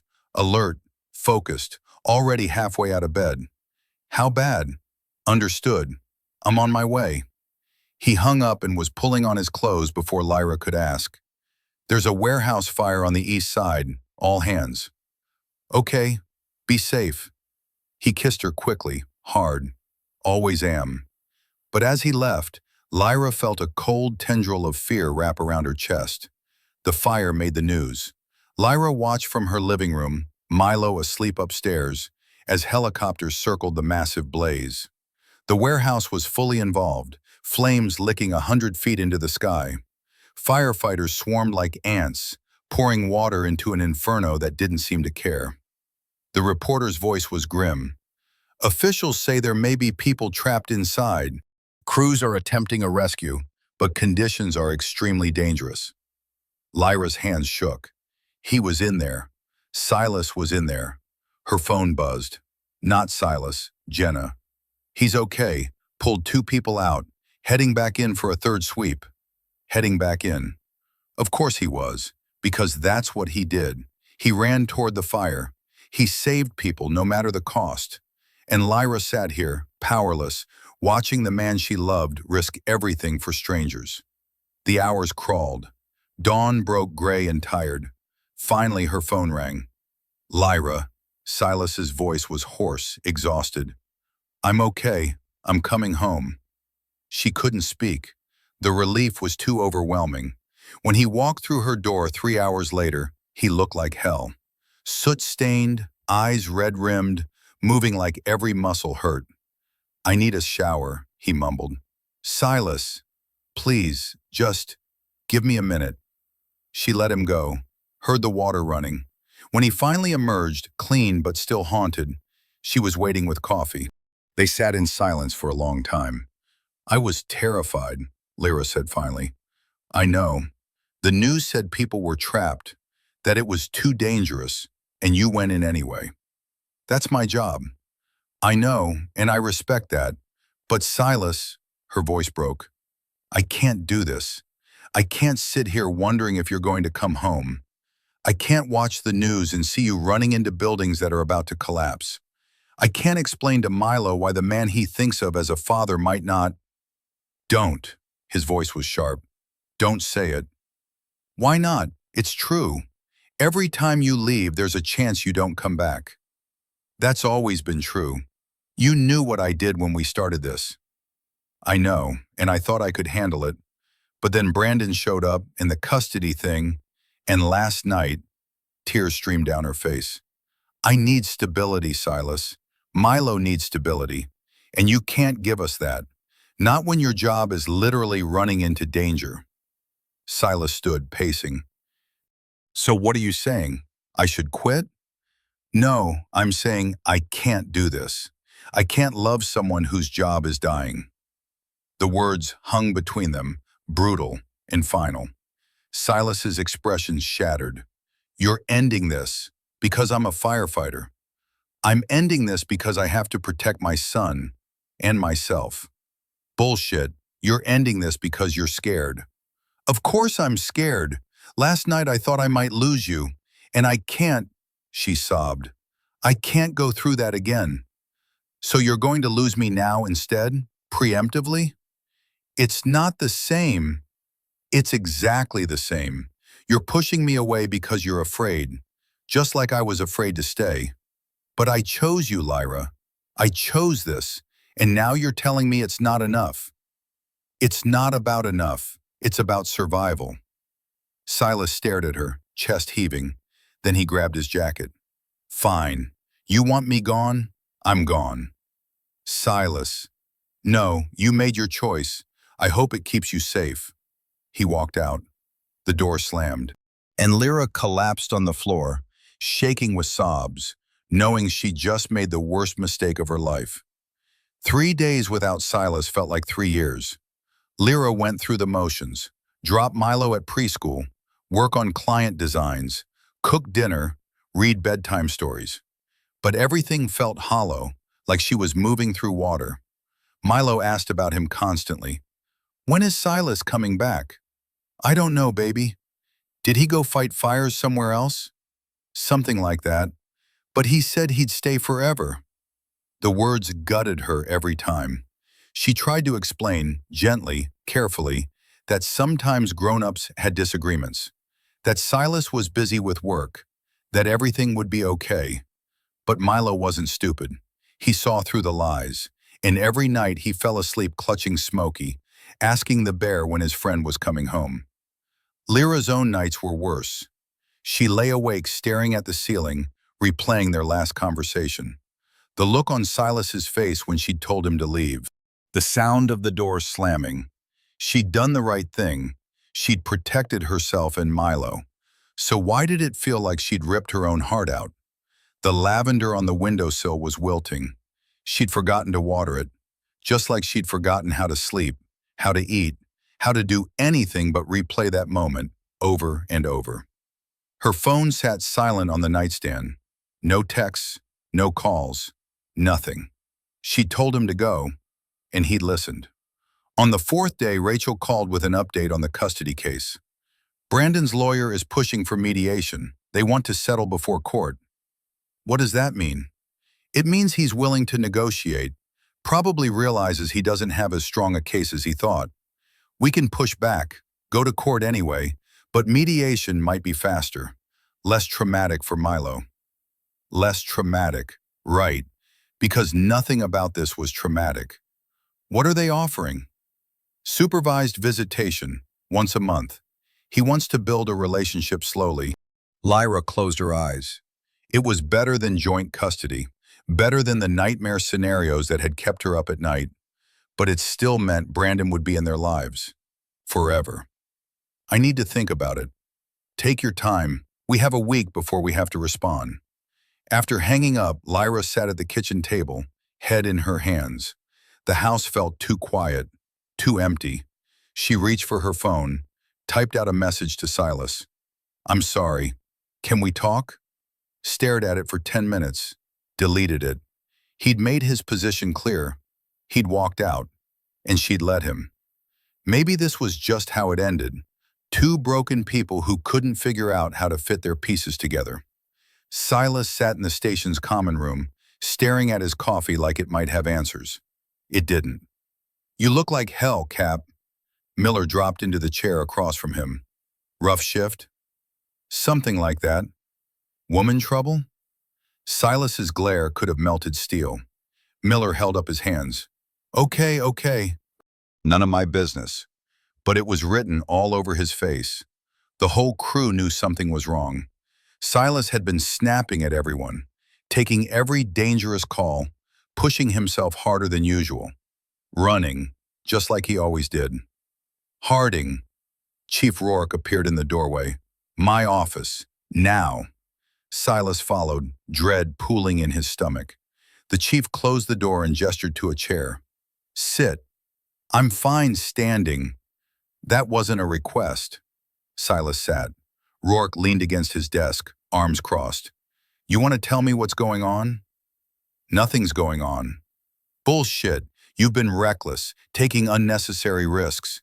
And before you argue, yes, unnecessary.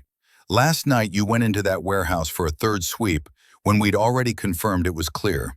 You could have gotten yourself killed. I was doing my job.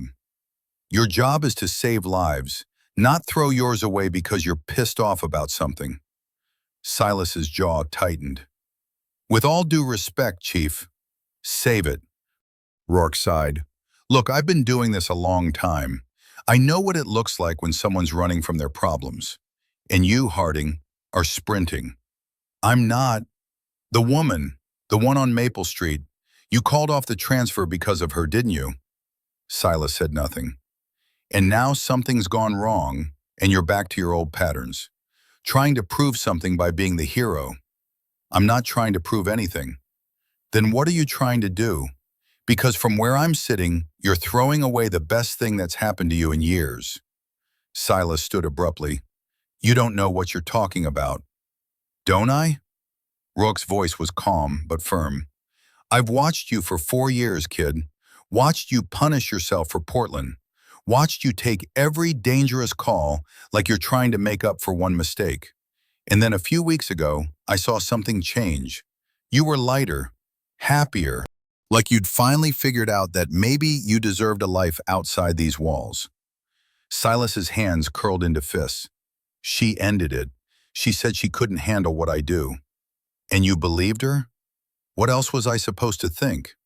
Rourke shook his head. You were supposed to think that she was scared, that she loves you and doesn't want to lose you. And instead of fighting for her, you walked away.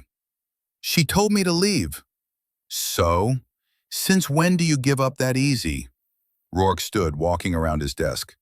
Harding, you run into burning buildings for a living. You don't flinch at explosions or collapsing roofs. But one woman tells you she's afraid and you bail? It's not that simple. It is exactly that simple. She's scared. You're scared.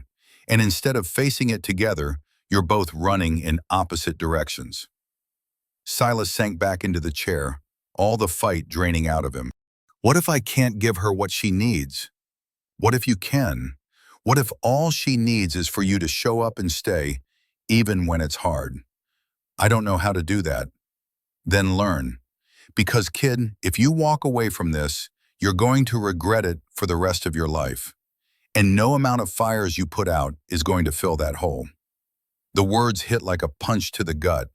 Because Rourke was right. Lyra hadn't ended it because she didn't love him. She'd ended it because she loved him too much. Because the thought of losing him was unbearable. And instead of reassuring her, instead of fighting for them, he'd proven her right by leaving. I screwed up, Silas said quietly. Yep. How do I fix it? Rourke smiled. You're the guy who saves people from impossible situations. Figure it out. The storm hit without warning. Lyra was making dinner when the lights flickered. Once, twice, then the power died completely. Mommy? Milo's voice, small and scared, came from the living room. It's okay, baby. Just a power outage. Remember where the flashlights are? She found one in the kitchen drawer, another in the hallway closet. The wind was picking up outside, rattling the windows. Rain lashed against the glass in sheets. The weather report that morning had mentioned possible storms. She hadn't paid attention. Now, standing in her dark living room with Milo pressed against her side, she wished she had. The wind roared. Something heavy slammed against the side of the house. A branch, maybe, or patio furniture. Milo whimpered. It's okay, we're safe inside. But even as she said it, she heard a sound that made her blood run cold. A crack, sharp and loud, like a gunshot. She ran to the window. In the beam of her flashlight, she saw it. The massive oak tree in the backyard, the one that had been there longer than the house itself, tilting at a dangerous angle. Lightning had split the trunk nearly in half, and it was leaning directly toward the house. Milo, we need to go. Now. She grabbed his hand, pulled him toward the front door, but before she could open it, another crack echoed through the storm. The tree groaned, shifted, and then it was falling. Lyra shoved Milo into the hallway, away from the windows, and threw herself over him as the world exploded in a crash of wood and glass. The call came in at 9:47 p.m. Engine 12, we have a structure collapse. 1447 Maple Street. Reports of occupants trapped inside. Silas's blood turned to ice. Maple Street. Lyra's house. He was moving before the dispatcher finished speaking, yanking on his gear, his hands shaking so badly he could barely grip the straps. "Cap?" Miller's voice concerned. "You good? Drive faster." The storm made the roads treacherous. Tree branches littered the streets. Power lines dangled like dead snakes. But the driver pushed the engine as hard as it would go, sirens screaming into the wind. Silas's mind raced. Lyra, Milo, were they inside? Were they hurt? Please, God, please let them be okay. The engine skidded to a stop in front of the house. Silas was out before it fully stopped, running toward the structure. The oak tree had gone through the roof. The entire back half of the house was crushed. Windows shattered, walls caved in. Emergency lights from a neighbor's generator cast everything in harsh, flickering shadows. "Lyra!" He roared her name over the storm. "Lyra!" A faint sound, crying, a child's voice. "Milo!" "Silas?" The voice was muffled, coming from inside. "We're in the hallway, the tree." He didn't wait to hear more. Jenna was right behind him, equipment in hand. "Structural integrity's compromised," she said, assessing the damage. "We need to shore it up before—" "I'm going in." "Cap, wait! That's my family in there." Jenna's eyes widened. Then she nodded. "We'll secure the entry point. Go." Silas climbed through the shattered front window, glass crunching under his boots. The hallway was partially blocked by debris, chunks of drywall, splintered wood, insulation. He could see them through the gaps. Lyra was curled around Milo, shielding him with her body. Blood streaked her temple. Milo was crying but conscious. "Hey, buddy, it's me, Silas." Milo's tear-streaked face turned toward him. "Silas, the tree fell." "I know. I'm going to get you out, okay? Both of you." Lyra looked up. Their eyes met through the debris. Relief, fear, and something else, something that looked like hope, flashed across her face.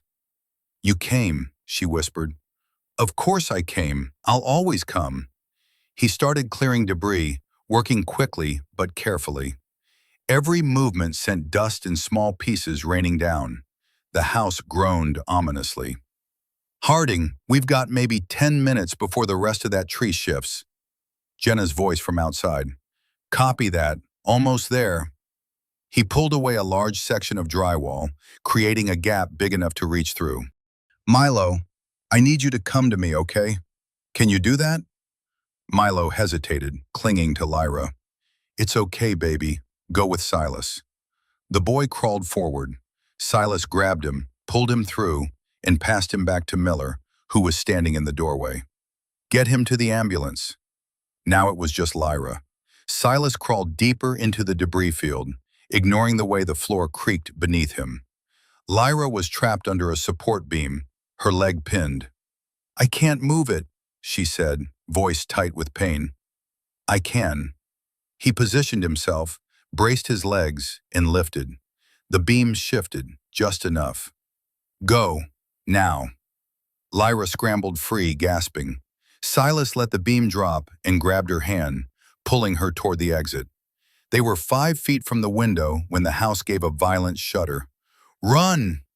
They dove through the window as the ceiling came down behind them, the oak tree shifting further, crushing what was left of the hallway. Silas rolled, pulling Lyra on top of him, shielding her from flying debris. They hit the wet grass hard. Above them, the house groaned one final time and went still. For a moment, neither of them moved. Then Lyra pushed herself up, hands shaking, and looked at him. "You came," she said again. "I'll always come," he repeated, "always." And then she was kissing him, hard and desperate and full of everything she'd been too afraid to say. The ambulance bay was chaos. Milo sat wrapped in a blanket on a gurney, being checked over by a paramedic. He had minor cuts and bruises, nothing serious, but his eyes kept searching for his mother. Lyra sat on the next gurney, getting stitches for the gash on her temple. Silas stood beside her, refusing to leave even though his shift commander had ordered him to get checked out. "I'm fine," he'd growled. He wasn't. His shoulder was screaming, probably from lifting that beam. His hands were cut from the glass, but none of that mattered. What mattered was that they were alive. "Mommy!" Milo wriggled off his gurney and ran to her. Lyra opened her arms, pulling him close, tears streaming down her face. "I'm okay, baby. We're okay." Silas watched them, his chest tight. This right here was what he'd almost lost, what he'd walked away from because he was too stubborn and scared to fight for it. Never again. The paramedic finished with Lyra's stitches and stepped back. "You're all set, but I'd recommend staying somewhere else tonight. Your house isn't safe." "She can stay with me," Silas said immediately. Lyra looked up at him, uncertainty flickering across her face. "Silas, please, just for tonight. We don't have to talk. We don't have to figure anything out. But let me make sure you're safe." She nodded slowly. "Okay." Silas's apartment was small. One bedroom, a couch that had seen better days, a kitchen that barely qualified as functional. But it was clean and dry and structurally sound, which was all that mattered. He gave Lyra the bedroom. She tucked Milo into the bed, singing softly until he fell asleep, Smokey clutched tight. When she came back out, Silas was sitting on the couch, staring at nothing. "Thank you," she said quietly. "For tonight, for everything. I didn't do anything special. You saved our lives. That's my job." "No." She sat beside him, close but not touching. "You ran into a collapsing building for us. That's not a job. That's—" Her voice broke. "That's love." Silas turned to look at her. Really look at her. The stitches at her temple, the exhaustion in her eyes, the way she was holding herself together through sheer force of will. "I was so scared," he admitted, "when the call came through and I realized it was your address.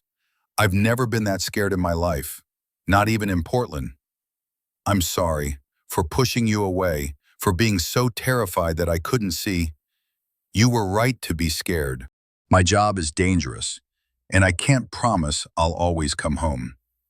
Lyra's eyes filled with tears. "I know, but I can promise that I'll try, that I'll be as careful as I can be, and that no matter what happens, you and Milo will always be my first priority." "Silas, I love you, Lyra, and I'm not walking away again, not unless you tell me to." She grabbed his face, pulled him close. "Don't you dare walk away. I need you. Milo needs you. We both—" She kissed him, soft and fierce. "I love you so much." He pulled her into his lap, held her like she might disappear if he let go. They stayed like that for a long time, just breathing, just being. "What do we do now?" Lyra whispered. "We figure it out, together." "What about the house?" "Insurance will cover it. We'll rebuild, or find somewhere new."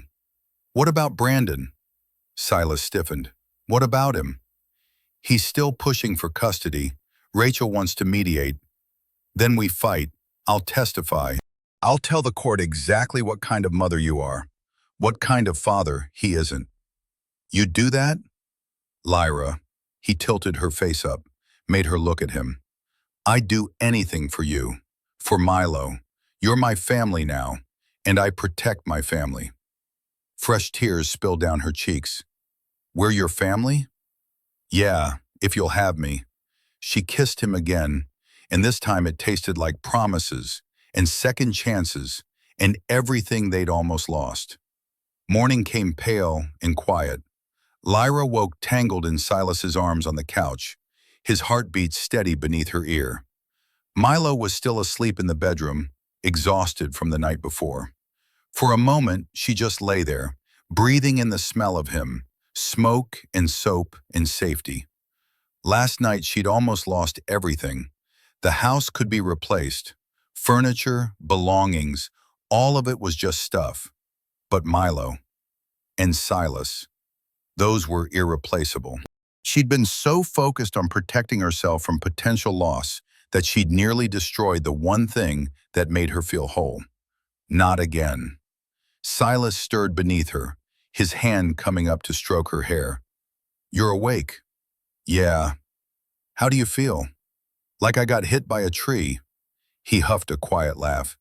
"Technically you did. How do you feel?" "Like I'm exactly where I'm supposed to be." She tilted her head to look at him. His gray eyes were soft in the morning light, the usual walls completely gone. "I meant what I said last night," she told him. "I love you, and I'm sorry I let fear make my decisions." "Fear's not a bad thing. It means you care. It means you have something to lose." "I don't want to lose you." "You won't. Not if I can help it." "But your job is dangerous, yeah. But Lyra, life is dangerous. Trees fall, storms happen, accidents occur. I could quit tomorrow and still get hit by a bus." "That's morbid. That's realistic. And the truth is, I'm probably safer as a trained firefighter than I would be doing anything else. I know how to assess risk. I know when to pull back. And now," he cupped her face, "now I have a reason to be extra careful." "Promise me you'll try."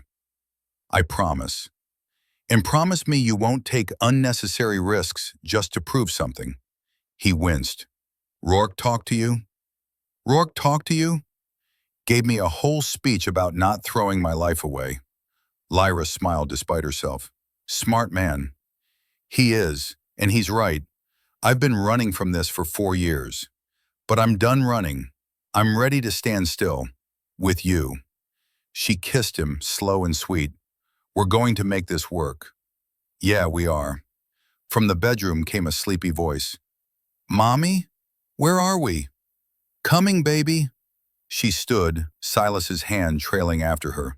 In the bedroom, Milo was sitting up, rubbing his eyes, Smokey clutched to his chest. "We're at Silas's house, remember? The tree fell and he brought us here to be safe." Milo's face brightened. "Silas saved us. He's a hero." "He is," Lyra agreed, glancing back at the man in question, who was leaning in the doorway with a soft expression. "He really is." 2 weeks later, Lyra sat in a conference room with Rachel, Brandon, and his lawyer. Mediation. Silas had offered to come, but she'd told him this was something she needed to do herself. He'd understood but made her promise to text him every hour. Brandon looked different, healthier. The perpetual dark circles were gone, replaced by the polished sheen of someone who'd gotten their life together. It made her angrier somehow, that he could just walk away, fix himself, and waltz back expecting to play dad. "Thank you all for coming," the mediator began. "We're here to discuss custody arrangements for Milo. Mr. Chen, you're seeking partial custody. Ms. Hart, you're contesting.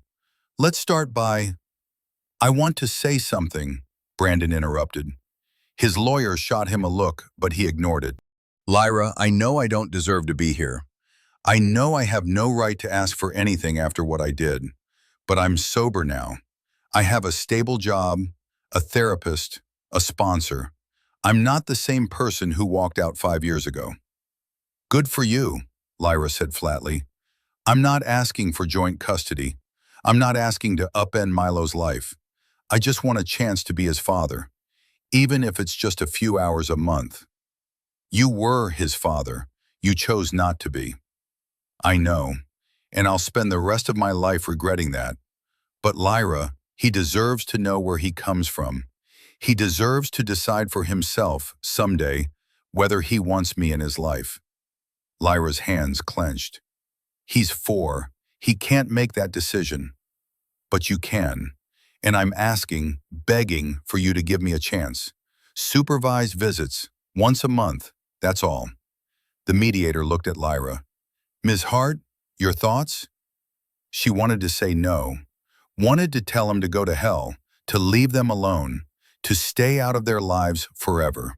But then she thought about Milo, about the questions he'd ask someday, about the anger he might feel if she kept his father from him out of spite. And she thought about Silas, about the way he'd fought for them, even when she'd pushed him away, about second chances and forgiveness, and the messy, complicated work of building a family.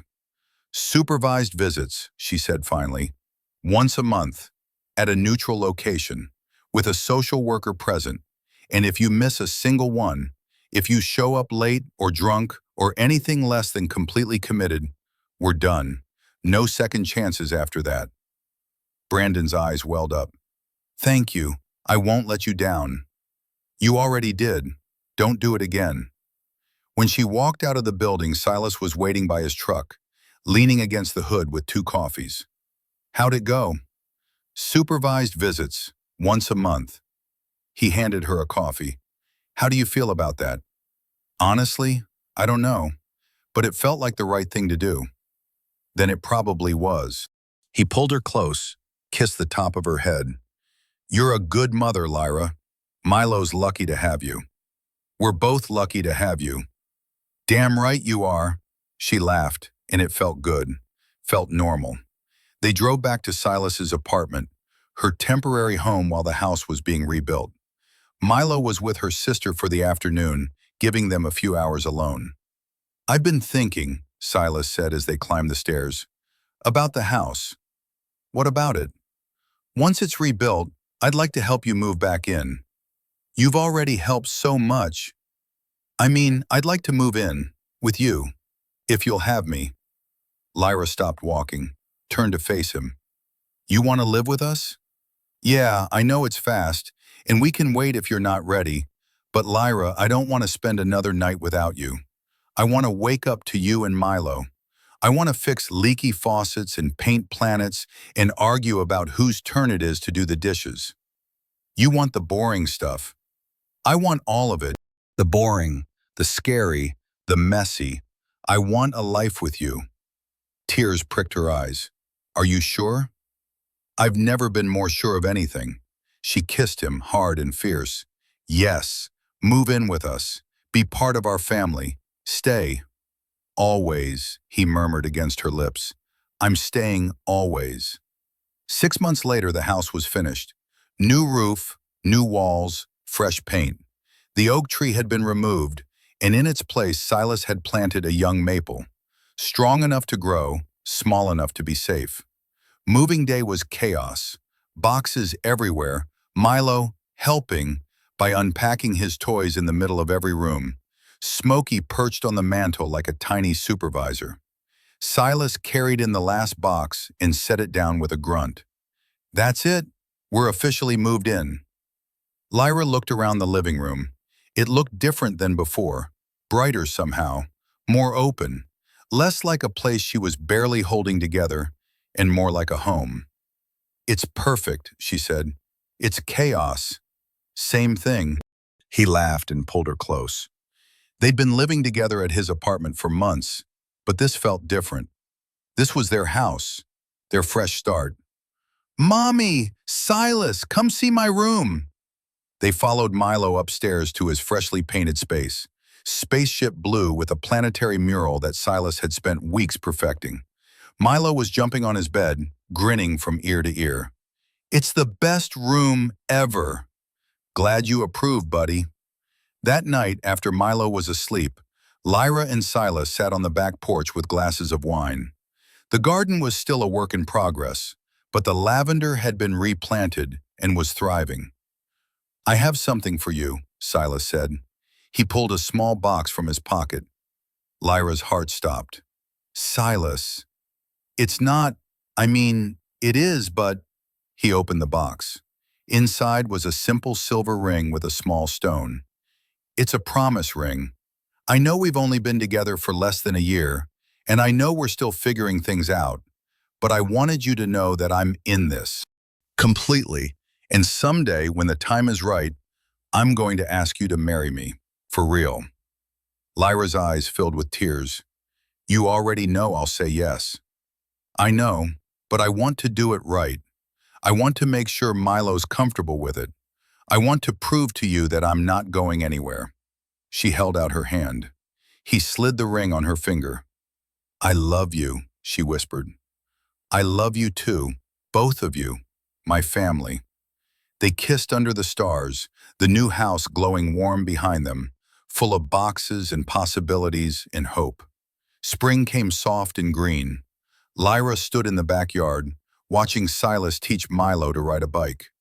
The training wheels had come off yesterday, and now her son was wobbling down the grass, laughing, trusting that Silas would catch him if he fell. And Silas did. Every time. "You've got it, buddy. Keep pedaling." Milo's face was pure concentration and joy. He'd come so far in the past year, confident, happy, secure in the knowledge that the people he loved weren't going anywhere. Brandon had kept his promise. Supervised visits once a month, every single time. He was still awkward around Milo, still trying too hard, but he showed up. And slowly, tentatively, Milo was starting to warm to him. It would never be a traditional relationship, but it was something, and that was enough.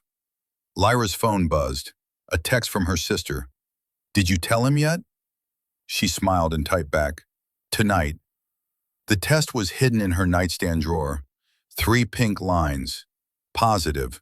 She'd taken it twice, just to be sure. And now she carried the secret like a precious, terrifying gift. Another baby. Milo would have a sibling. Silas would be a father. She hadn't planned it. They'd been careful, but not perfect. And when she'd seen those pink lines, her first emotion had been fear. But now, watching Silas scoop Milo up and spin him around, both of them laughing, now she felt only joy. "Mommy, did you see? I did it." "I saw. You were amazing." Silas set Milo down, and the boy raced off to tell Smokey about his achievement. Silas walked over to Lyra, sweat dampened and grinning. "He's going to be a pro by summer." "Thanks to you." He kissed her temple. "Team effort." She took his hand, placed it on her stomach. "Speaking of team efforts," it took him a second, then his eyes went wide. "Are you?" "Yeah, about 8 weeks." For a moment, he just stared at her. Then he lifted her off her feet, spinning her around like he'd done with Milo. "We're having a baby?" "We're having a baby." He set her down gently, hands trembling as they framed her face.